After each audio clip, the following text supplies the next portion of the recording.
sebagian besar dari kita yang saat ini memandang secara abu-abu tentang peristiwa di Suriah menjadi tercerahkan. Alhamdulillah, kemarin saya diberikan kesempatan oleh Allah Ta'ala berada setahun di bumi Syam dan mengerjakan proyek-proyek kemanusiaan yang ada di sana. Saya ungkapkan agar kita jelas dalam memandang peristiwa Suriah ini, tidak samar, karena banyak terdengar di telinga kami masyarakat yang menilai bahwasanya di Suriah itu yang terjadi adalah peperangan saudara, peperangan perebutan kekuasaan, pembunuhan antara Islam dengan Islam, sehingga masyarakat jadi agak acuh dengan ada yang di Suriah ini. Padahal Bapak Ibu yang dirahmati oleh Allah Ta'ala, selama 5 tahun terakhir peristiwa Suriah ini, lebih dari 300.000 ahlus sunnah itu sudah gugur. 300.000 ahlus sunnah dalam 5 tahun ini sudah gugur, dibunuh oleh Syiah Nusairiyah dan bala tentaranya. 300.000 bukan angka yang kecil. Bahkan angka ini jauh lebih banyak, berlipat-lipat daripada apa yang terjadi di Palestina. Bukan berarti kita mengecilkan darah kaum muslimin. Palestina yang sekian puluh tahun dijajah oleh Yahudi, korbannya belum mencapai 100.000 jiwa. Tetapi 5 tahun di Suriah, lebih dari 300.000 ahlus sunnah sudah meregang nyawa. Dalam 2 hari kemarin di Ghouta Syarqiyah, 2 hari pemerintah rezim Nusairiyah menjatuhkan bom kimia. Dalam 2 hari membunuh 2.500 ahlus sunnah.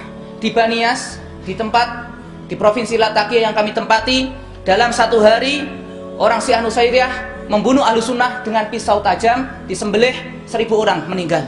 Tetapi banyak kita yang tidak mau tahu. Saya jelaskan bahwasanya sekarang yang berkuasa di Suriah itu bukanlah sunnah, bukanlah orang Islam. Bashar al-Assad, presiden sekarang, itu adalah pemeluk agama Syiah Nusairiyah. Apa itu Syiah Nusairiyah? Di dalam kitab Mausu'ah Muyassarah fil Adyan, Syiah Nusairiyah itu merupakan sebuah sekte yang dibentuk di masa kurun 4 Hijriyah oleh seorang yang bernama Muhammad bin Nusair, merupakan pecahan daripada sekte Syiah. Syiah pecah menjadi banyak sekte, dan Nusairiyah ini menjadi salah satu sekte yang paling sesat di antara Syiah. Maka dikatakan Ibnu Taimiyah rahimahullah ta'ala dalam kitab yang sama, bahkan mereka Syiah Nusairiyah lebih kafir daripada Yahudi dan Nasrani, karena mereka meyakini dalam akidahnya bahwasanya Allah itu adalah Ali dan Ali adalah Allah. Mereka tidak meyakini sholat, tidak meyakini zakat, tidak meyakini haji. Mereka punya syariat sendiri. Dan saat ini mereka lah yang berkuasa di Suriah. Dan sebelumnya Bapak Ibu yang dirahmati oleh Allah Ta'ala, peristiwa Suriah ini bukan hanya terjadi 5 tahun terakhir. Di awal tahun 80, bapaknya Bashar al-Assad, Hafiz al-Assad, laknatullah alaihi fi qabri, semoga Allah melaknatnya di dalam kuburnya, telah membantai ahlu sunnah dalam 1 bulan lebih dari 40.000 di provinsi Hama. Kami alhamdulillah 3 tahun terakhir kami beroperasi di sana dengan teman-teman untuk melakukan kegiatan-kegiatan di sana. Kalau kita melihat sakit sekali di sana itu, bukan hanya disembelih, bukan hanya dirudal, bukan hanya diroket, bukan hanya ditembaki. Di Maldoya, saudara kita ribuan ahlus sunnah diblokade, bantuan satu pun tidak bisa masuk, sehingga anak-anak kita di sana dibuat mati secara perlahan, mati pelan-pelan dalam keadaan kelaparan. Sehingga kalau kemarin ada yang melihat anak kita makan kucing, maka ada yang makan apa? Rumput. Itulah yang terjadi, makan rumput di sana. Seandainya ada, saya kasih lihat di sana, sampai makan rumput di sana. Dan kita tidak mau tahu. Inilah Syam yang dijanjikan oleh Allah Ta'ala. Tempatnya, kalau kita insya Allah orang di sini kan sudah kenal ngaji, kan kenal sunnah, pasti di dalam hatinya merindukan as-sohbah al-islamiyah al-alamiyah, kebangkitan Islam secara global. Kebangkitan itu dari sana, dari Syam, sehingga kemenangan nanti dikatakan perkara ini akan masuk kepada semua rumah yang diterangi matahari. Itu bermulanya dari Syam sana, bukan dari Indonesia. Apa yang kami lakukan di sana Bapak Ibu? Pertama, kenalkan nama lembaga kami, Misi Medis Suriah. Nanti silahkan yang punya Facebook diambil informasinya, Misi Medis Suriah di sana, kegiatan kami di sana. Pertama kali kami di sana adalah untuk ngurusi rumah sakit lapangan, mendatangkan dokter di sana. Karena banyak rakyat sipil mujahidin ini terluka. Kita buat rumah sakit lapangan. Tetapi ternyata dalam perjalanan waktu, bukan hanya orang sakit di sana masalahnya, orang kelaparan, orang kedinginan ketika winter, ketika musim dingin, orang anak-anak putus sekolah, Akhirnya kita membuat program yang banyak di sana. Alhamdulillah hingga detik ini kurang lebih 30 miliar sudah kami salurkan di sana dari lembaga kami. Apa saja? Namanya misi medis. Sekarang kami membuat ma'had Quran, ma'had penghafal Quran yang pertama dari Indonesia untuk rakyat Suriah. Dan selama 1 tahun lebih kami telah membuka pabrik roti. 2 pabrik roti kami operasikan karena orang-orang kelaparan, tidak ada roti di sana.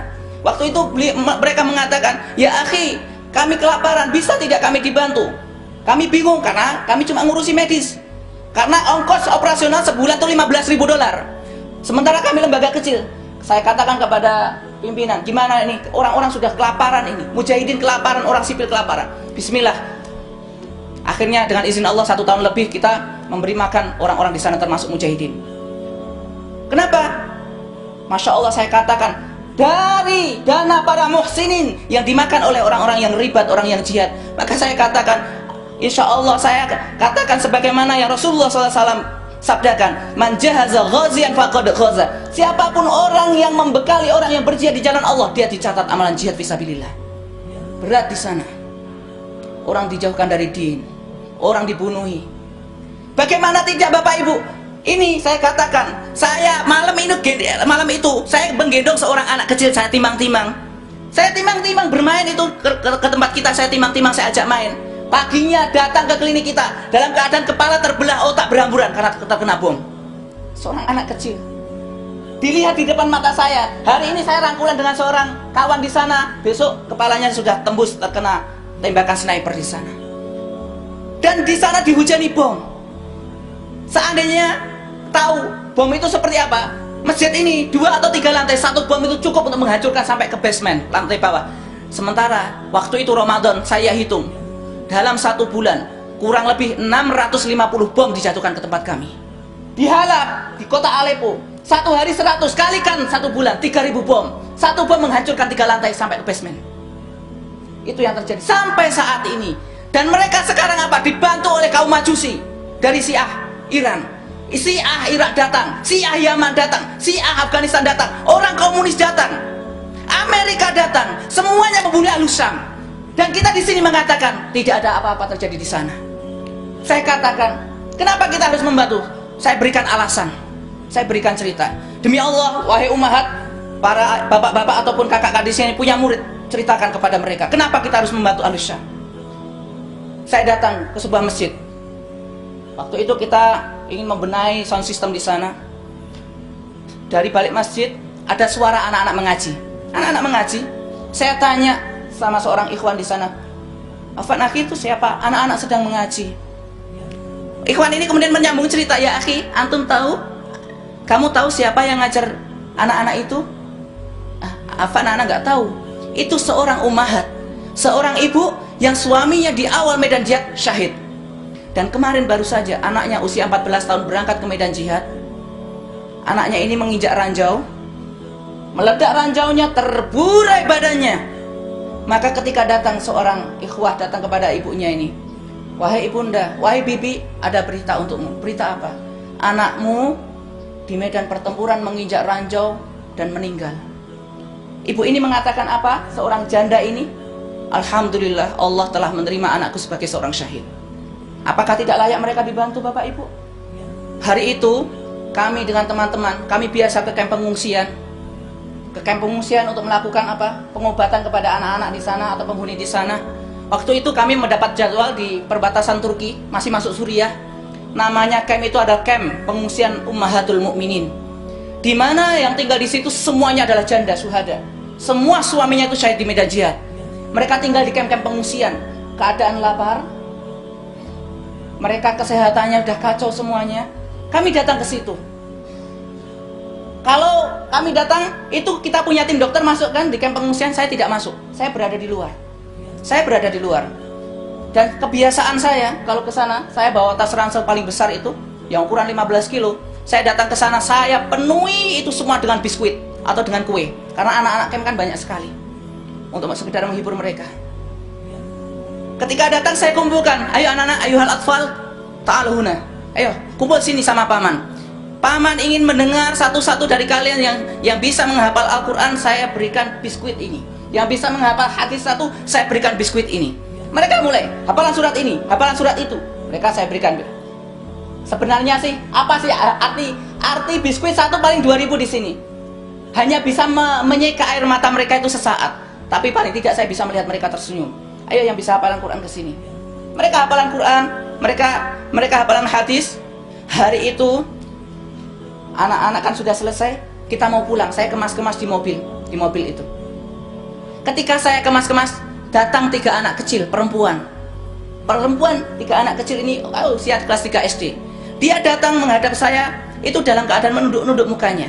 Ahlus Syam, Bapak Ibu yang dirahmati Allah, perempuannya Masya Allah menjaga diri. Kalau ketemu lelaki itu langsung dia mengambil jalan lain. Kalau tidak sengaja itu terlihat kita berpapasan itu melempar muka di sana. Masya Allah, orang Syam di situ. Muruahnya luar biasa.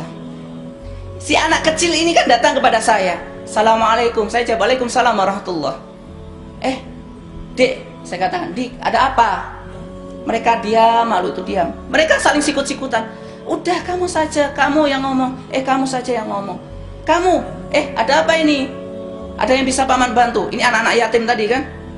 Tadi belum dapat biskuit kan, masih ada sisa. Nih, kalau ada yang belum dapat biskuit nih, paman masih ada nih, saya kasih nih.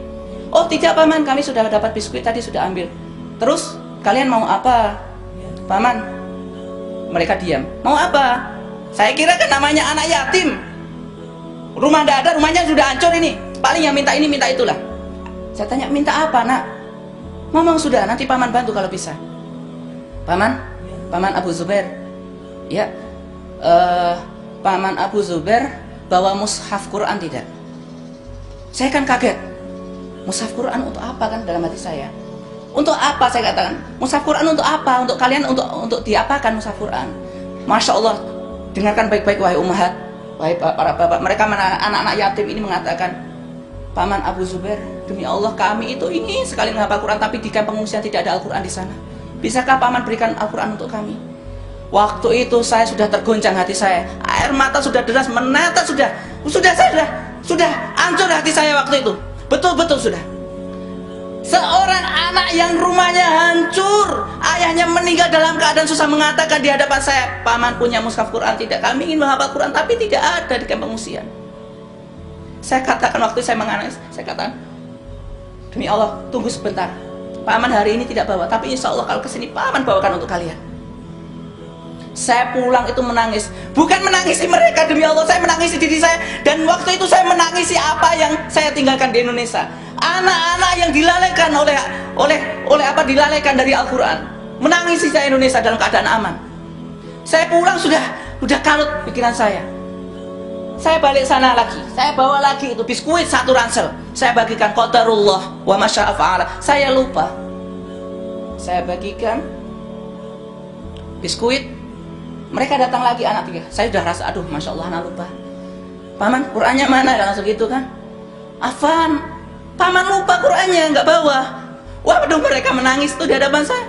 Paman itu kan kemarin sudah ada yang dibawakan mushaf, kenapa sekarang tidak dibawa? Paman lupa. Insya Allah besok Paman bawakan. Akhirnya besok saya, walaupun tidak ada jadwal, saya menyengaja datang ke sana. Saya bawa Quran 1 ransel, bukan untuk 3 anak, tapi 1 ransel. Saya datang ke sana. Wah, Masya Allah, Paman Abu Zubair datang. Saya bawakan. Ya, kalau kemarin minta mushaf siapa? Mereka berbondong-bondong. Saya berikan mushaf. Masya Allah, wajahnya mereka bergembira. Dan tahu siapa yang paling bergembira? Saya. Bapak Ibu yang dirahmati Allah Ta'ala. Di sana anak itu menghafal Quran itu dalam taruhan nyawa, Bapak Ibu. Demi Allah dalam taruhan nyawa. Gak percaya? Di samping markas kami, di samping klinik kami, di sebuah desa, sore-sore, anak-anak kecil ini kan menghafal Quran di masjid seperti ini. Menghafal Quran. Kurang ajarnya rezim Syiah itu, didatangkan itu helikopter, dijatuhi bom Birmil. Meledak di samping masjid, hancur kaca itu. Anak-anak terpental, terkena kaca, mereka berdarah-darah waktu menghafal Quran. Alhamdulillah, waktu itu tidak ada yang meninggal, cuma karena kena sampingnya. Tetapi bulan Sya'ban kemarin, di Dar'a, puluhan anak menghafal Quran, sedang mereka menghafal Quran dalam halaqah. Rezim laknat ini, mereka meluncurkan rudal jelajah dalam jarak sekian kilo, tanpa ada muqaddimah, tidak ada suara, dihancurkan masjid itu. 23 anak langsung syahid waktu menghafal Quran. Saya katakan, Di sana itu anak-anak kita menghafal Quran itu betul-betul dalam tumpahan darah. Mereka itu menebus semuanya itu, satu ayat itu satu nyawa, saya katakan di sana. Dan di hadapan mata saya, Masya Allah, anak-anak di sana semangatnya luar biasa. Sehingga kami kemarin, kalau seperti ini, kita akan membuat mahat untuk mereka, untuk anak-anak ini. Alhamdulillah kita sudah buat mahat, sudah berdiri. Mahat kita namanya Mahat Khalid bin Walid.